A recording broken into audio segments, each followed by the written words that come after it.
கர்த்தருடைய நாமம் மகிமைப்படுவதாக. இன்றைக்கு தேவன் நமக்கு கொடுக்கிற வேதவசனம், தேவன் வாக்குத்தத்தம் பண்ணினதை நிறைவேற்ற வல்லவராய் இருக்கிறார் என்று முழு நிச்சயமாய் நம்பி தேவனை மகிமைப்படுத்தி விசுவாசத்தில் வல்லவனானான். ரோமர் 4:21.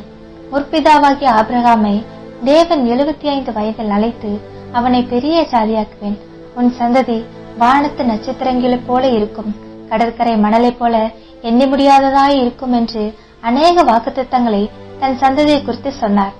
ரோமர் 4:18 அநேக ஜாதிகளுக்கு தகப்பனாவதை நம்புகிறதற்கு ஏதுவில்லாதிருந்தும் அதை நம்பிக்கையோடு விசுவாசித்தான். அது மட்டுமல்ல, வசனம் 19 ஏறக்குறைய 100 வயதா இருக்கும் போது தன் சரீரம் செத்து போனதையும் சாராளுடைய கர்ப்பம் செத்து போனதையும் எண்ணாதிருந்தான். என்னே ஆச்சரியமான விசுவாசம்! வாக்குத்தத்தம் நிறைவேறுகிறதற்கு எந்த ஒரு ஏதுவும் இல்லை.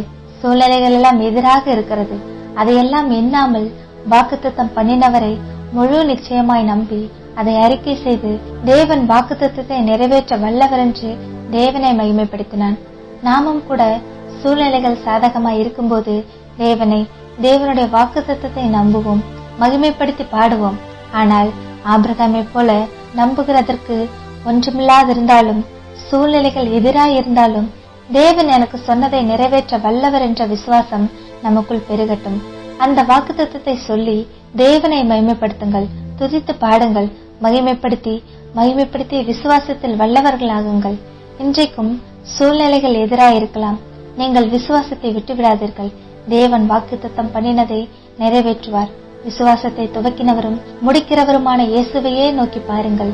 சூழ்நிலைகளை எண்ணாதிருப்போம், தேவனைப் போல இல்லாதவைகளை இருக்கிறவைகளைப் போல எண்ணுவோம். ஆமேன்.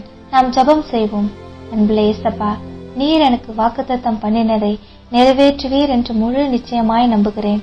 சூழ்நிலைகள் எதிராக இருக்கும் போதும் விசுவாசத்தில் பலவீனப்படாமல் விசுவாசத்தில் பலப்பட உதவி செய்யும். இயேசுவின் நாமத்தில் ஜெபிக்கிறோம் எங்கள் நல்ல தகப்பனே.